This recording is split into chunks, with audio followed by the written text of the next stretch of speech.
Bom dia a todos e a todas. É com muita alegria que nós vamos começar essa live, porque você não está aqui por um acaso. Você está aqui porque nesse isolamento social, mais do que nunca, a gente precisa estar junto, assim, distante, mas unidos. Unidos pela mesma missão, que é a educação. E para nós, uma educação muito especial, que é a educação católica, a educação confessional. Essa live foi preparada com muito carinho para que você tire suas dúvidas, para que você escute lá na fonte a mensagem certa e a informação correta. O que mais nós temos tido são lives, informações, mas a gente precisa estar de olho, a gente precisa dialogar entre nós, porque nem tudo que é falado é verdadeiro, e nem tudo que é verdadeiro serve para nós. Então, aqui nós estamos com vocês, e com certeza, nesses 45 minutos, uma hora, vai ser um bom bate-papo. Eu sou a professora Roberta Guedes, gerente da Câmara de Educação Básica da ANEC, a Associação Nacional de Educação Católica, que te representa a tua escola, porque nós somos a educação católica. Nós temos hoje um grande prazer nesse bate-papo aqui, o nosso querido Christian Coelho, CEO do Grupo Habit, que tanto tem nos ajudado a enfrentar esses desafios, não só de hoje, mas os desafios da gestão educacional de uma escola católica. E mais do que nunca, com muito carinho, eu quero trazer um amigo de longa data, nosso querido Ricardo Tavares, diretor-geral da FTD. A FTD, que não é uma editora, ela é uma editora católica, uma editora dos nossos valores e das nossas crenças. Mas eu acho que eu já falei muito, eu vou colocar esses homens para falar. Apesar de que, como boa mulher e boa gestora, nós vamos estar conversando junto. E aí, eu pergunto para vocês, nesse momento, Ricardo, quais são as principais diferenças que você enxerga como gestor entre uma escola confessional e uma escola laica? O que você vê de diferença aí nesse mercado? Fala um pouco para nós. Bom dia, né? Bom dia, Roberta, bom dia, Christian, bom dia a você aí, obrigado pela audiência, né? Obrigado de gastar teu tempo aqui, eu investi teu tempo, né, com a gente nessa reflexão, prazer muito grande estar aqui, né? Você nem terminou a pergunta, eu estava lembrando aqui de alguns discípulos que chegaram para Jesus quando caiu a torre de Siloé, né? Falou, olha, por que aconteceu? E Jesus falou para ele assim, falou, vocês acham que nós somos melhores do que eles, né? Então, quando a torre cai para todo mundo, né? Então, a gente não é melhor nem pior, né? Então, é desafiador para todo mundo, é desafiador para a humanidade. E se tem um fato que talvez possa nos ajudar nesse momento, enquanto escola confessional, seja católica, seja ortodoxa, anglicana, protestante, né? Acho que tem colegas também adventistas aqui, presbiterianos, sintonizados com a gente, muito bem-vindos, né? Nossos irmãos também. Mas é poder transmitir uma mensagem além da pandemia, né? Além do Covid-19.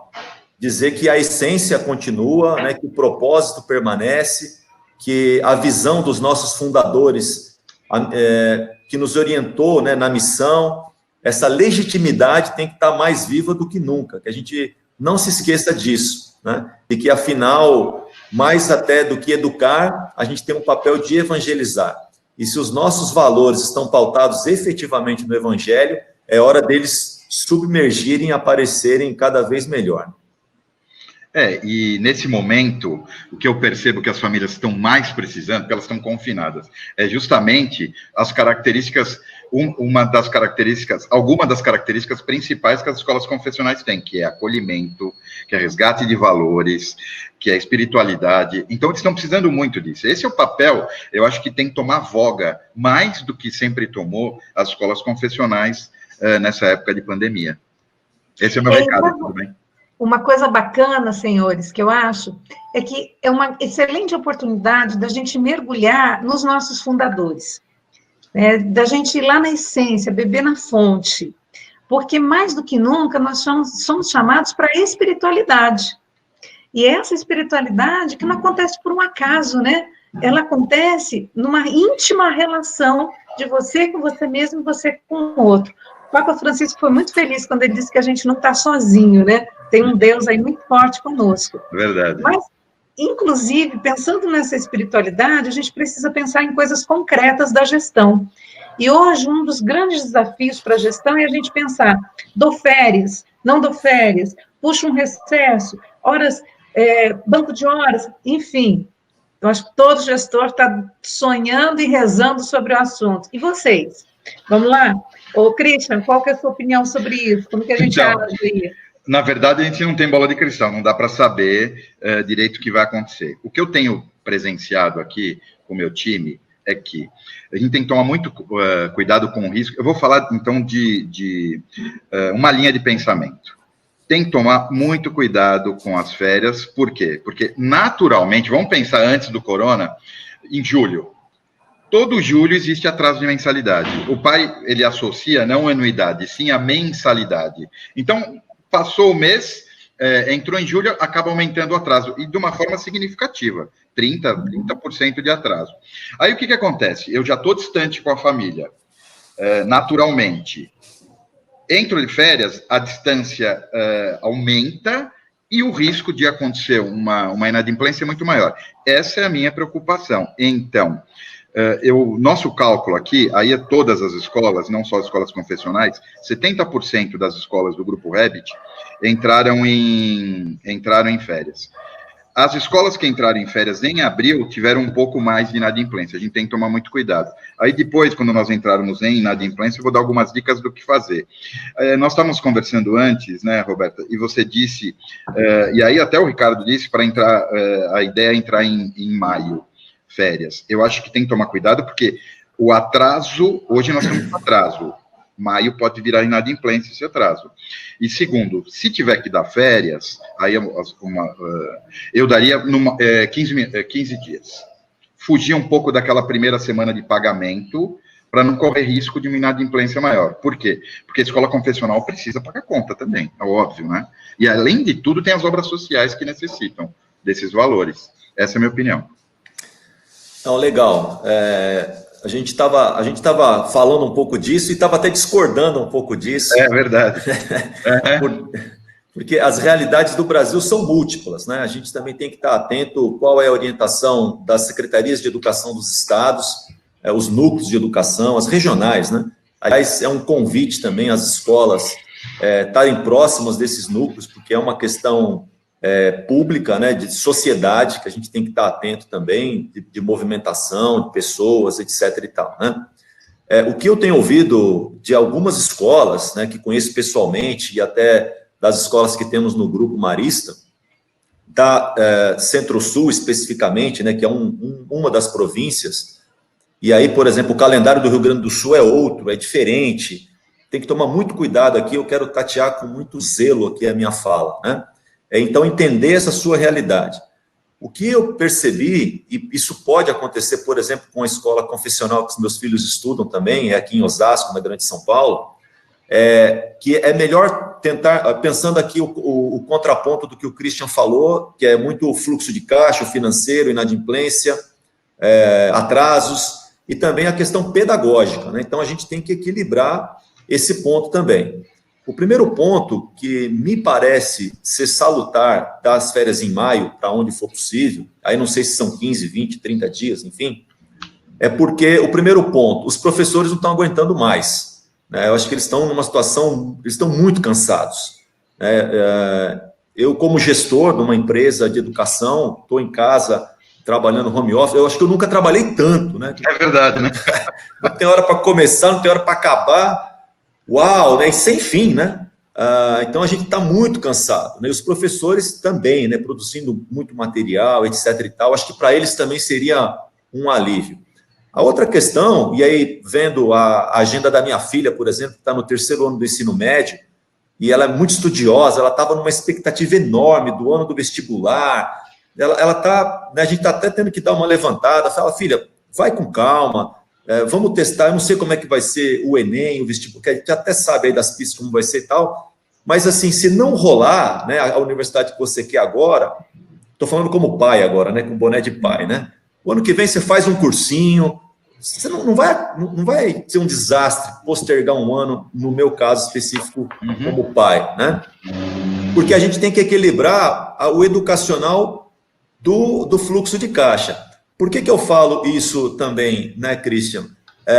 Porque eu vejo a agenda deles, dos meus filhos, fevereiro, março, estava cheio de coisa, cheio, assim, anotação, tudo com marca-texto, Quando eu abri abril, não tinha nada. Sim, tinha, mas 30% do jeito que eles estavam anotando, né? Então, assim, a escola está mantendo a chama acesa, está mandando atividade, mas a gente precisa entender que não é a mesma educação que eles receberam nos 2 primeiros meses. Então, continuar assim pode ter um prejuízo também, da gente não parar para fazer uma avaliação e rever a retomada. Porque a ideia seria, se a gente conseguir dar férias em maio, eu não sei se é maio, é tanto próximo quanto possível, de que quando voltar presencial, não voltar online de novo, né? Então é tentar postergar o tanto quanto possível. Chegou num limite, parece que o limite é o fim do mês, ou alguns dias de maio ainda, fazer um recesso para tentar, quando voltar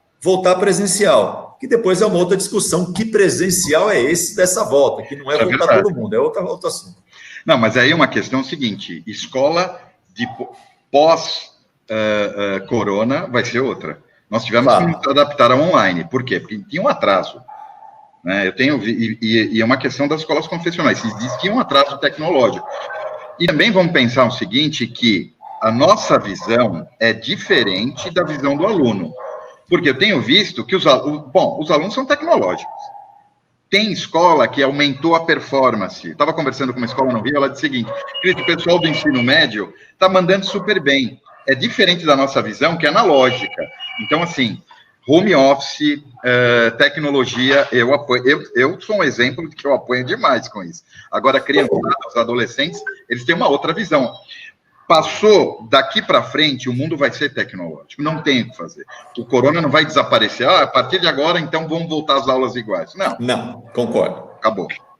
Eu penso, senhores, que são decisões muito sérias que dependem do gestor no seu local. Porque quando vocês falam assim, porque nós somos uma geração tecnológica, se nós olharmos, nós temos escolas de todos os tipos e todas as performances. Então, nós temos escolas aí em que são escolas sociais, né, que o menino mal e mal tem o que comer em casa e está lá dentro de uma escola confessional, porque nós prestamos esse serviço à sociedade. Então, são casos muito sérios, muito extremos, e que nós precisamos ter um olhar muito fino, né, muito delicado, muito humano, tanto para o professor, quanto para o próprio gestor que está nessa linha de frente, e também com os nossos estudantes. Essa decisão de férias ou não é algo tão simples, e nem receita do livro Dona Benta, lá da minha época, que você seguia de ponta a ponta. Ela vai ter que ser digerida e muito discutida. E aí eu vou engatar vocês em outra discussão que não é tão simples também, mas eu tenho certeza que todos que estão nesse chat estão aqui esperando para a gente falar, que é a questão da gestão online. Porque, mais do que nunca, os nossos professores estão aí conectados em relações trabalhistas, nós temos aí uma produção intensa de conteúdo, de uso de imagem, e temos aí cada conselho municipal, cada conselho estadual fazendo uma regulação diferente. Estamos aí hoje com o CNE, uma discussão, inclusive a ANEC está entrando com um documento sobre essa regulamentação nacional das aulas remotas e do tempo, do formato das aulas. E o que vocês trazem para nós de contribuição em relação a isso? Vamos lá, pode falar. Legal. Para o ímpar, Ricardo. Bom, a gente estava falando, iniciando pela questão das despesas, né, que as escolas têm. O maior ponto é a folha, né? Então é um cuidado que a gente tem que ter muito grande. Eu sou favorável, e temos admitido isso na FTD, falando agora como gestor, não demitir, né? Assim, a última possibilidade. A gente quer fazer de tudo para não demitir. Um outro ponto que a gente tem feito é alocar os recursos aonde está sendo demandado a necessidade, que é no online. Então, por exemplo, um forte time que nós temos na FTD de eventos. A gente era, inclusive, agora, né, nesse final de semana último, iniciando, era o nosso evento do Integra Confessionais, né, onde a gente junta várias congregações e tal. Não tivemos, né? Mas percebemos muitas capacidades, até por ter uma equipe muito jovem na área de eventos, alocamos eles para o atendimento digital, para o marketing digital, né, para os trabalhos onde está sendo esse consumo do digital. Então, deshierarquizar mesmo a escola, a empresa, né, mexer com as estruturas, levantar quais são os pontos de atenção, um deles, óbvio, é a tecnologia, e formar grupos de trabalho para poder trabalhar por iniciativas e não mais por senso comum de organograma, né? Tem que dar uma desmontada no organograma, ver aonde que está sendo mais necessário e alocar os recursos da capacidade instalada para tentar evitar as demissões. E o outro ponto que eu acho fundamental, e isso está no DNA da escola confessional, mas a gente precisa exercer isso como um gesto concreto, tá conectado espiritualmente, humanamente com esse colaborador, né? Então, não é só ligar para pedir coisas, só para pedir aula online, para pedir gravação, falar, amigo, como é que você está? Como é que está aí os seus pais que moram com você?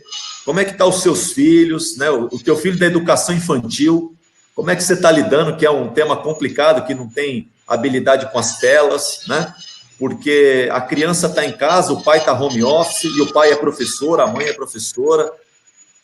Criar esses espaços de conversa, um detox também digital é importante nessa hora, e eu recomendo isso pelo menos uma vez por semana. E aí, o diretor da escola, o mantenedor, ele tem que aparecer nessa hora. Ele tem que dar o exemplo, ele tem que ir a público com o seu time, e falar, olha, eu estou aqui com vocês, nós estamos fazendo o melhor, nós não sabemos tudo, mas a gente está empenhado em fazer o melhor. Então, essa sensação que a Roberta colocou aí no início de acolhimento, de estar juntos, é fundamental para a gestão nesse momento. Perfeito. Eu acho o seguinte, eu tenho visto que o desgaste de aula remota é maior, não tenha dúvida nenhuma. Primeiro porque a gente não está acostumado, né? E existe uma diferença muito grande. E outra coisa, mesmo de férias nós vamos voltar. Eu acho que vai ter aula remota continuando, principalmente em alguns estados, né? Que já estão querendo voltar agora. Então, minha sugestão técnica primeiro, ter disciplina. Tem que deixar muito claro que as escolas continuam, que os nossos colaboradores continuam trabalhando. Maior desgaste, não tenha dúvida nenhuma. O foco principal é o aluno. Então, disciplina vamos iniciar o nosso dia com uma reunião. Então, a coordenação, uma reunião com os professores e finalizar com reuniões também. Então, a dica que eu dou para não baixar a performance, e já caiu, eu senti que houve uma queda de performance, já baixa, muito pequena, porque é óbvio, né, vai ter o cansaço, focar em disciplina, criar grade, esse horário, esse outro horário, vai mudar as metodologias, é óbvio, não dá para ser... Olha, tudo tem um lado bom na vida. As escolas vão ter que estão se reinventando. Aquela aula expositiva, 4 horas falando, agora no online não dá mais para fazer. Eu estou vendo que as escolas que estão tendo um resultado melhor, começa com uma aula gravada, depois caminha para uma aula presencial, grupo de estudos, tirar dúvida, assistir vídeos. Então, assim, uma metodologia mais diversificada. Mas a dica que eu dou é disciplina. Mantém a escola, continua funcionando. É isso. E se a gente for pensar, senhores, né, Ricardo fala nisso e o Cristian também, mas essa questão da aula remota, ela chegou no Brasil um pouco tarde, porque isso já acontece fora do Brasil. Só que nós sabemos que também o Brasil tem uma característica muito diferente, tanto no que se refere ao seu território, ao tamanho do seu território, a questão socioeconômica, enfim. Mas algo que não pode ser deixado de lado é quando voltarmos, o como vamos usar essa aprendizagem remota.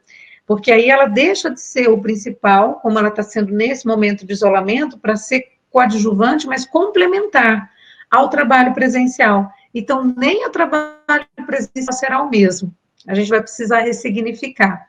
E aí, esse papel do professor também vai passar aí por ressignificações, acredito eu, até nas questões contratuais, né, que são coisas que a gente já está começando a discutir e a enfrentar. E aí, diante disso, eu vou trazer uma nova situação para a gente conversar, que é a situação das comunicações.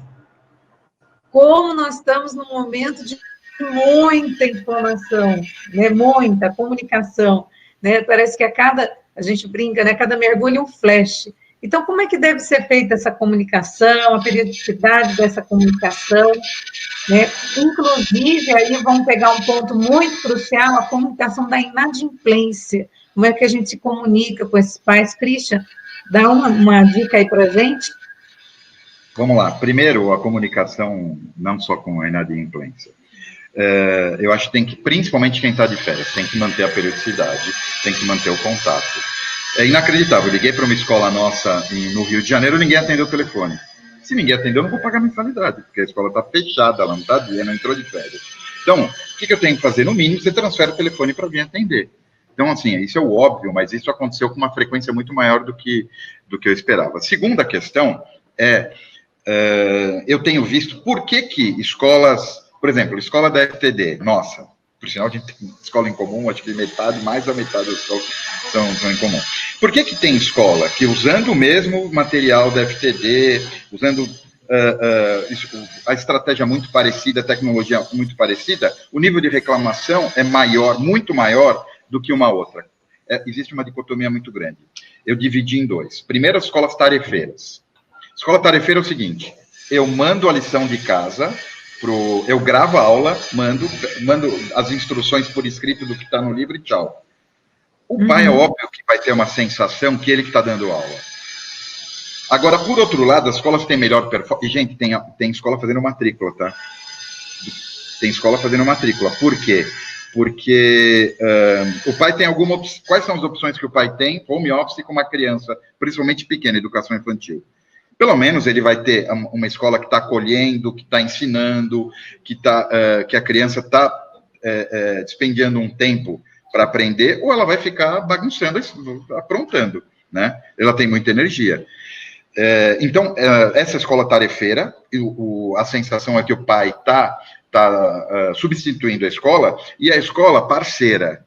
Escola parceira a dica primeiro, explicar o que é aula online. O pai não sabe. Segundo, que deixar muito claro que nós não temos opção, então é uma questão contingencial, mas, por outro lado, a educação continua. Dá para dar aula. Vai cair a qualidade, é óbvio, mas dá para continuar tendo aula sim. E a comunicação principal, comunicação ao vivo. Então, eu falar com... Oi, pai, tudo bem? Como é que você está? Ligação não adianta só usar aplicativo. É olho no olho. Essa é a diferença de parceira com tarefeira. Olha, eu vou trazer para vocês algumas inquietações que estão no nosso chat, e aí eu vou direcionar, porque eu acho que elas não podem passar em branco. E, Ricardo, eles trazem uma coisa que eu achei que tem muito a ver até com a profissão que a FTD tem como editora, dos nossos alunos com necessidades educacionais especiais, né? Muitos pais, eles escolhem a escola confessional porque a gente tem uma situação diferente de trabalho, né? E aí eles perguntam muito para nós isso, né? Essa escola, essa coordenação, essa administração, como que está vendo esse processo, de que forma que a gente pode estar um pouco mais solidário para garantir a aprendizagem dessas crianças? Nossa, você tocou num ponto incrível, né? Essa pergunta nunca apareceu, né? Assim, obrigado, você que perguntou, né? E parabéns pela preocupação, né, por essa criança especial, por esse lugar. Se está difícil para dos comuns, vamos dizer assim, imagine para os especiais, né? Então, o desafio é muito grande, muito maior do que a própria educação infantil, eu diria, né? Na largada, o meu sentimento é de apoio a esses pais, né? Tem que estar muito junto dos pais, porque eles, sendo a principal referência desse aluno especial, estão sendo mais requisitados ainda nesta hora, né? Muito mais do que a escola. Então, se a escola já tinha desafios enormes, e a gente tratava isso na FTD recentemente, até fizemos uma parceria com uma editora italiana, estamos trazendo para o Brasil, em 2021, algumas edições específicas para as crianças especiais, que estão na escola, imagina fora da escola, né? Então, na largada, Roberta, seria assim, apoie esses pais. Como o Christian falou, se você tem que estar perto dos pais nessa hora, desses eu acho que mais ainda. E ainda bem que eles estão nas aulas, ainda bem que ele está numa escola católica, confessional, né? Ainda bem. Está sendo cuidado, né? Está sendo olhado, porque eles precisam ser vistos na nossa sociedade, não apenas estar ali. Algumas pessoas até falam... Se a Roberta permitir, só complementar um ponto, claro, que eu não queria perder a oportunidade do que o Christian falou também, da questão da aula online. Eu perguntei para uma coordenadora de uma grande rede, né, uma diretora educacional de uma grande rede essa semana, o que está dando certo e o que ela não faria, que já aprendeu que não dá certo, né? Então, o que precisa fazer? Como o Christian falou, segue o planejamento, não abandone o planejamento.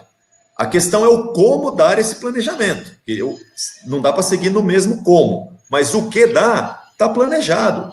Vamos insistir com o que foi planejado, sendo flexível, obviamente, sabendo que tem alunos que vão acompanhar melhor, outros menos. Essa rede de escolas mesmo, ela abriu mão da avaliação, quando não é hora de fazer avaliação, é apenas diagnóstico, ver alguma questão, algum ponto, mas ir caminhando, não considerar isso como nota, né? Mas segue o planejamento. E o que não deu certo? É fazer a aula online como ela seria naturalmente na sala.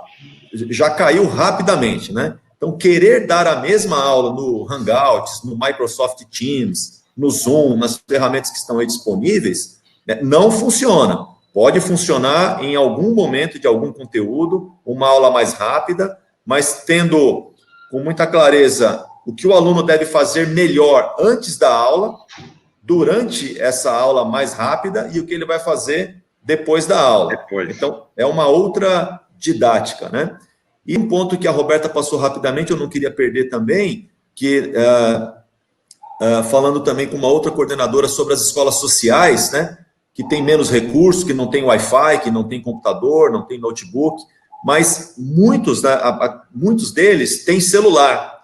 Então, muito conteúdo ainda pelas redes sociais, pelo Instagram, pelo próprio WhatsApp, mantendo a chama acesa na escola social, mas usando as mídias sociais foi o caminho melhor encontrado até aqui. E o melhor sonho, né, o sonho mais utópico, mas que a gente ainda sonha, é que em algum momento a rede pública e a rede privada consigam dialogar para uma educação de qualidade social, né? Nós não fiquemos apenas nos nossos quadradinhos, que a gente consiga sair um pouquinho deles.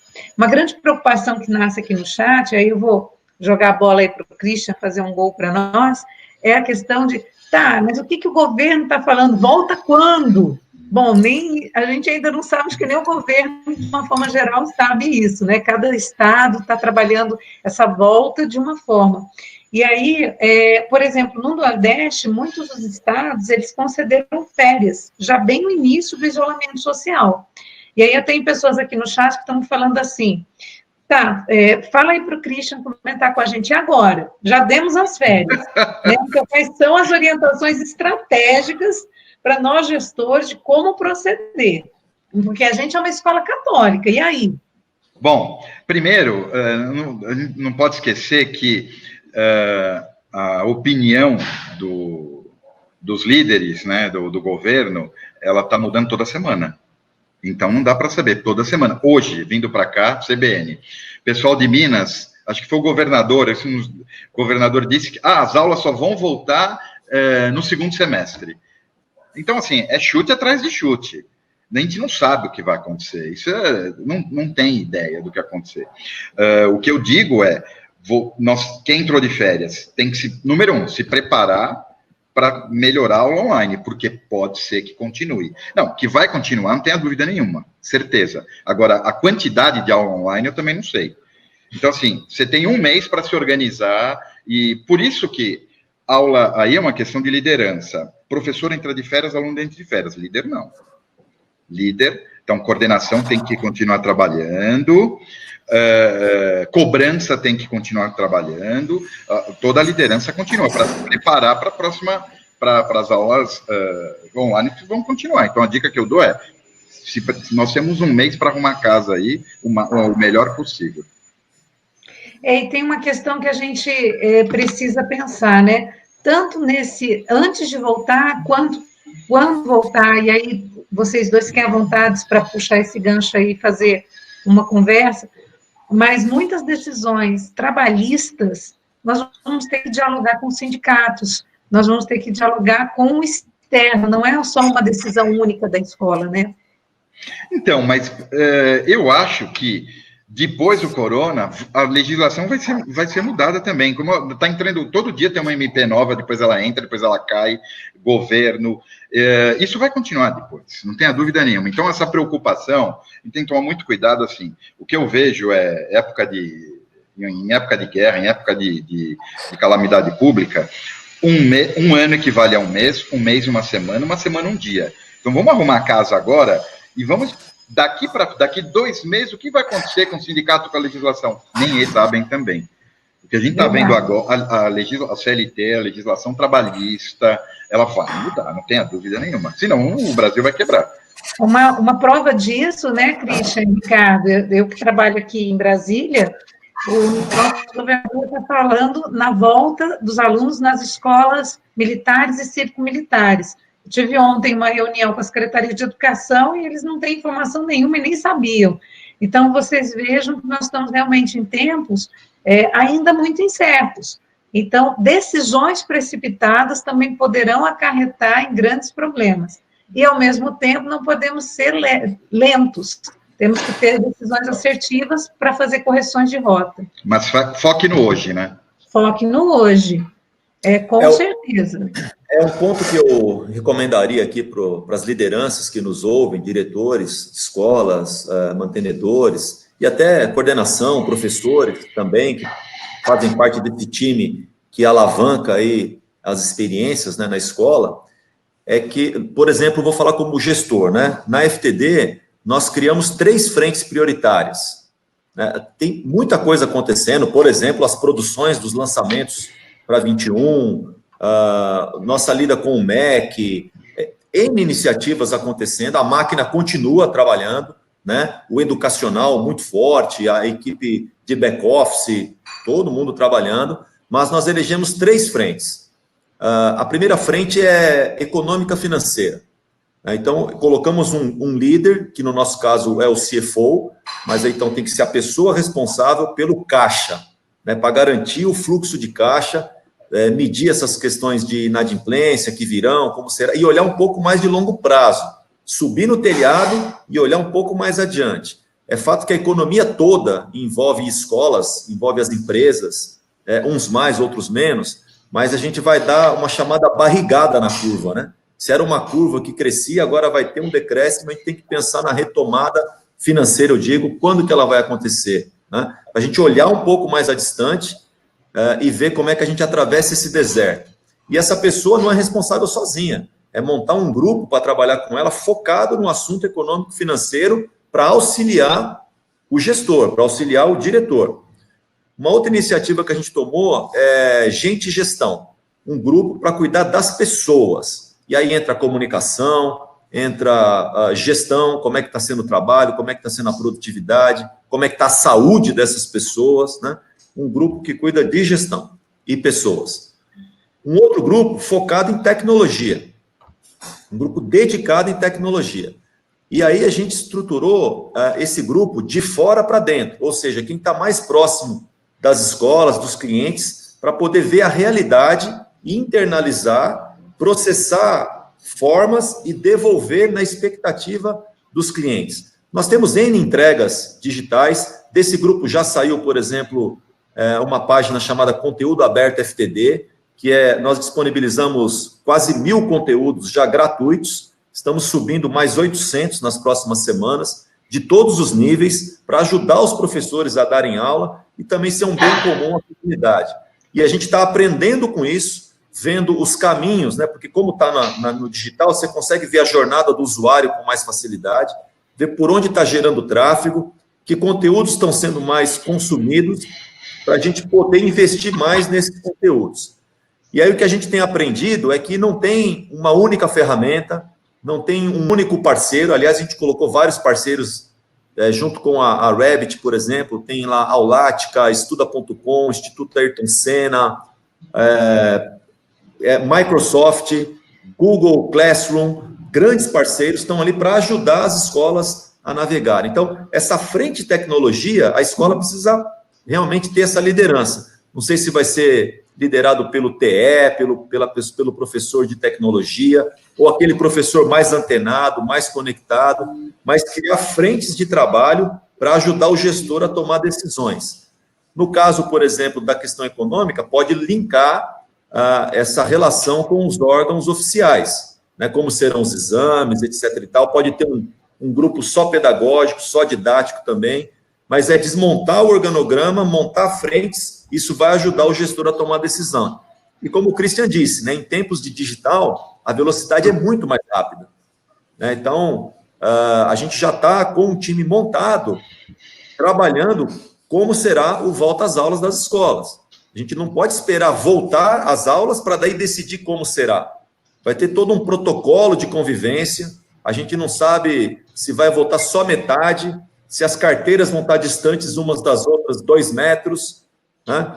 Se vai ter aulas alternadas, dia de digital, dia de presencial. São coisas que a gente está pensando, como será esse comportamento social que vai ser transferido para a escola, como é que eu recebo esse aluno na entrada. Então, ter um comitê de retorno, eu acho que é importante também para a escola pensar nisso agora. Pensar coletivamente, né? Enquanto comunidade, aldeia global, né? Christian, quer trazer algum comentário sobre? Não, aqui está perfeito. Eu não tenho nada a acrescentar, ele já completou. Pois é, aí eu vou passar para um outro assunto, que é o nosso grande desafio, como trabalhar com a inadimplência, né? Como reduzir essa inadimplência, como tratar esse assunto, o plano de fluxo de caixa. Christian, bom, vamos lá. Conosco. Tenho visto alguns erros, um erro crasso é desconto compulsório. Então, a escola, olha, a partir de hoje, todo mundo tem 30% de desconto. Primeiro, sensação que eu tenho como pai é que tem uma gordura, uma margem de lucro gigantesca a escola. Se de repente eu nem pedir, já vão me dar 30%, você imagina a hora que eu pedir esse desconto. A tendência é isso aumentar e predar o mercado. Tem muita escola fazendo isso errado. Até porque vamos dividir o público, vamos dividir as nossas famílias em três categorias. Tem aquelas pessoas que têm dinheiro para pagar. Eu sou funcionário público, eu tenho uma reserva, então eu tenho. Esse primeiro grupo tem dinheiro para pagar. Um segundo grupo de pais, você falou isso no começo, são aqueles apocalípticos que, eu nem perdi o emprego, mas já não quero pagar. E tem aqueles que dão uma aproveitada também, né? Eu já tenho desconto de 20%, agora eu quero mais, sem tanto motivo assim. E tem aqueles que precisam mesmo. Aquele que é um pai parceiro, que está próximo, que você sabe que ele precisa, que ele tem uma agência de turismo, e aquele sim, aquele que tem que ser ajudado. Então, a partir do momento que você dá compulsório, você divide o valor que você tem para dar desconto para pessoas que não precisam. Então, isso é um erro. A ideia, e qual que é a ideia? Primeiro, você manda o boleto e cobra. Aí tem que tomar cuidado, porque tem escola que já não cobrava bem. E agora continua, acho que eu já disse isso, que continua não cobrando. Mandou o boleto, passou o dia de pagamento, cobrança, você vai ligar. É óbvio que não pode ser tão duro, que tem que ter, ser mais humano, mas vai. Oi, pai, tudo bem? Você esqueceu de pagar o boleto, o que foi que aconteceu? Mas o pai vai pedir desconto. Primeiro, você não tem esse dom para saber o que a pessoa está pensando. Uma parcela, isso chama-se preconceito. Uma parcela vai pagar, não, eu vou pagar. Que é esse primeiro patamar. Se a pessoa pedir desconto, aí nós vamos... Que tipo de desconto que a escola tem que dar? Ela tem que tentar fugir da anuidade, porque desconto é direito adquirido. Você deu desconto, para você tirar, é uma dificuldade, acho que não tira. Muito, muito difícil. Você acaba perdendo o aluno. Então, o que você tem que... olha, vamos fazer o seguinte, essas 2, 3 parcelas eu jogo para frente, divido em algumas vezes, eu vou te dar a matrícula do ano que vem. Chama-se ZAP isso. Mas, de novo, mas as pessoas não querem. Tenta. O objetivo não é conseguir, é tentar. Primeiro cobra, depois você tenta usar esse ZAP, que é não mexer na anuidade, e por último, aquele pai que precisa mesmo, aí você pode entrar dentro do fluxo de caixa, eu acho que o Ricardo entende melhor do que eu, você tem 100 mil de fatura de custos, conseguir economizar 10 mil, você vai dividir esses 10 mil para as pessoas que precisam. E aí, uma outra dica é o seguinte, primeiro, pai, me manda por e-mail o motivo que você precisa do desconto, senão é feito de refração, um pede eu também quero, metade já não manda o e-mail. E uma outra questão é, antes de fazer a cobrança, tenha em mãos uma lista de descontos que você já tem. Escutei uma escola, Christian, as pessoas estão pedindo desconto, aí eu puxei uma lista de desconto, quem está pedindo é quem já tem mais. Me dá para você dar desconto? Pai, você já tem 30%, quanto que eu posso te dar mais? Sei lá, vou te dar mais 10, ele estava pedindo mais 30. Essas são as dicas que eu dou de inadimplência. Eu acho que só complementando, dentro desse time econômico que a gente recomendou que a escola monte, é ter o limite possível, né, Christian, para poder ir calibrando dentro de uma meta. Né? Então, consigo chegar na média geral de um desconto do hall, né, que é o que eu capto de mensalidade final, 10%. Então, você tem que trabalhar dentro dessa fração dos 10, do que é possível e do que não é possível. Porque se for aleatório, quando você fizer aleatório e depois for ver a conta, aí pode ser complicado. E os pais estão pedindo, tem pai pedindo, eu preciso de 50%. Ainda não baixou o custo de vida, não, o valor que ele tem, o salário dele em 50%. Então, aí existe uma negociação. Peraí, pai, 50% eu tenho que... E deixar muito claro que escola confessional tem obra social. As pessoas, elas confundem. Como tem obra social, a escola confessional também tem que dar desconto. Não. Muito pelo contrário, tem que dar menos desconto, porque nós temos que ajudar um monte de gente. Isso tem que deixar claro. As famílias elas sempre confundiram um pouco, né? Isso.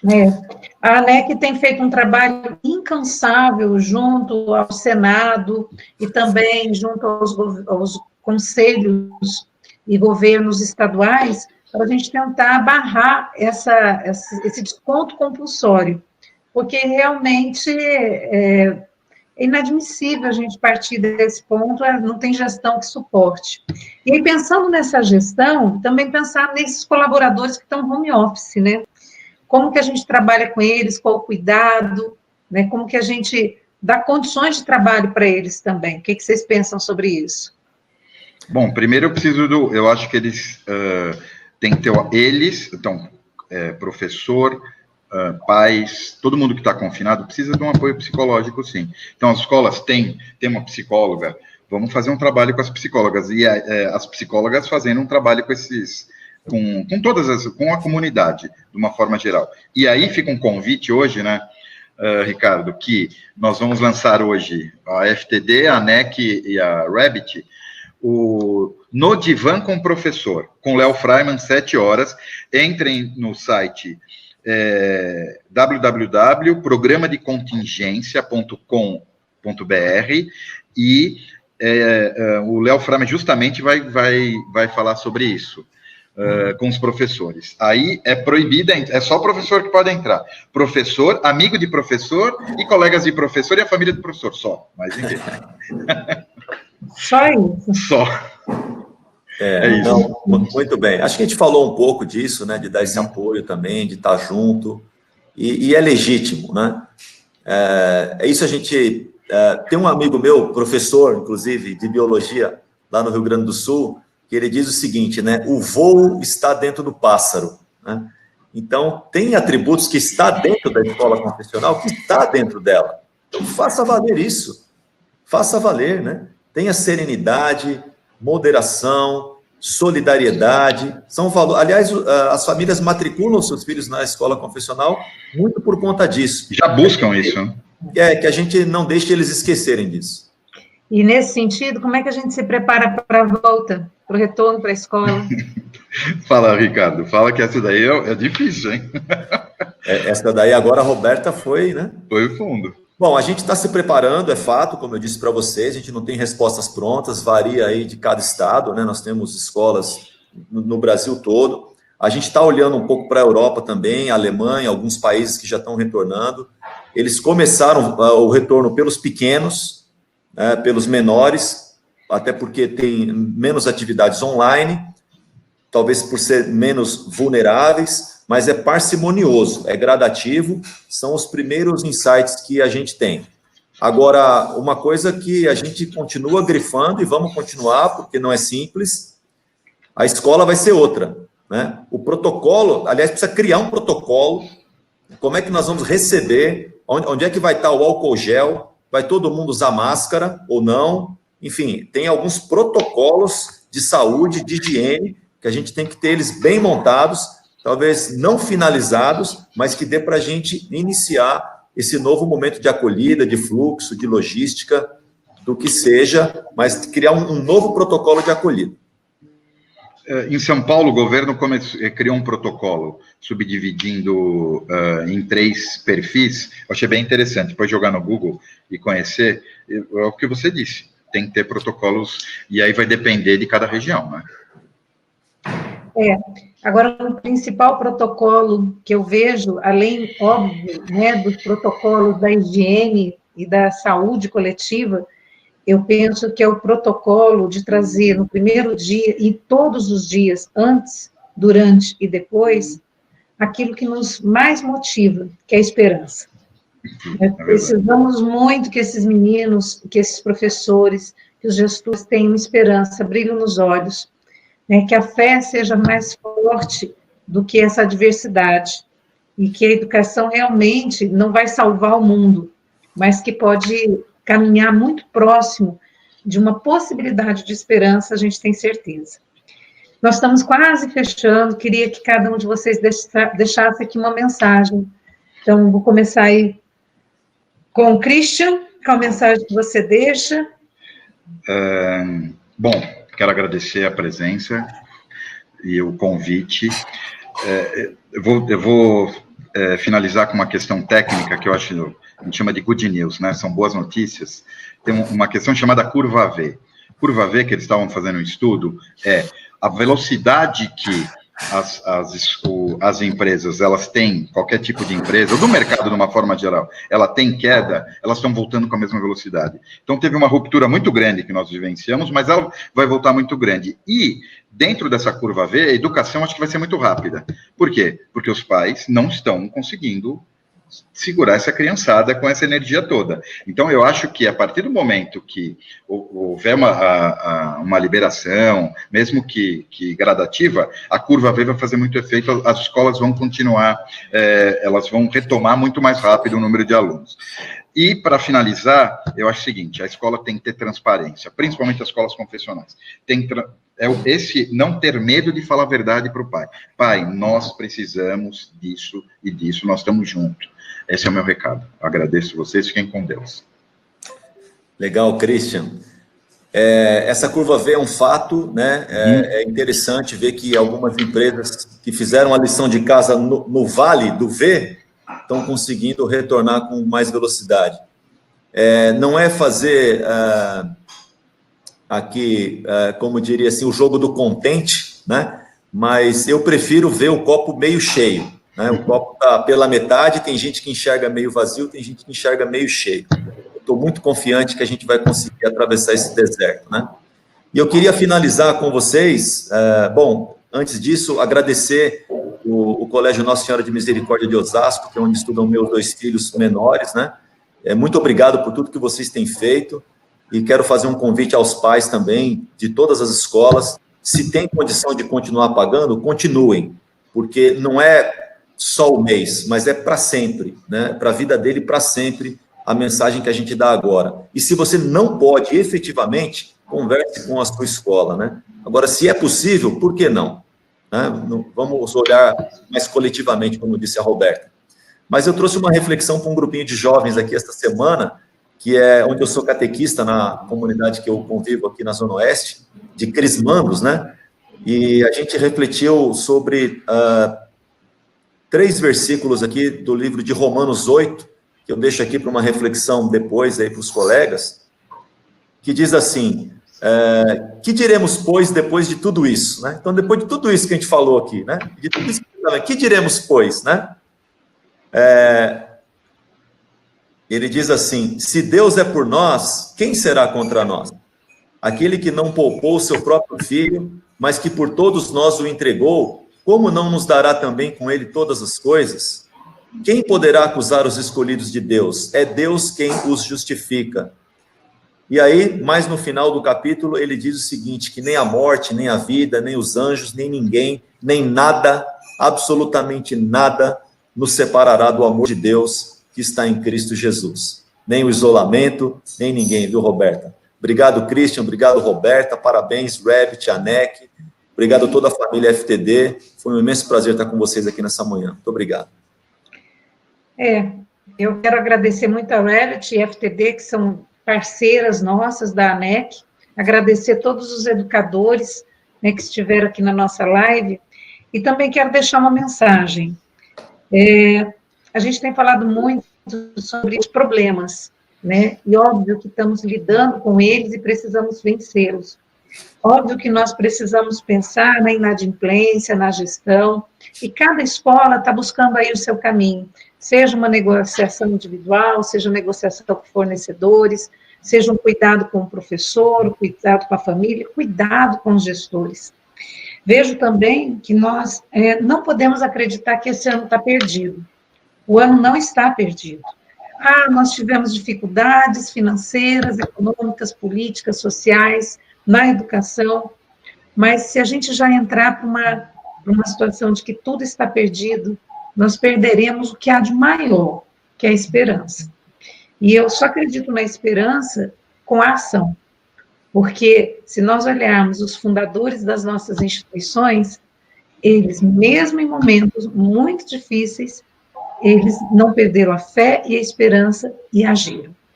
Então, que nós possamos agir de forma mais coletiva, de forma mais solidária, de forma mais humana, e enfrentar e nos ajudarmos nesse enfrentamento, para que a gente realmente tenha uma educação de qualidade social. Muito obrigada a todos e a todas, e que o Espírito Santo do Senhor conduza as nossas ações. Obrigado. Amém. Até a próxima.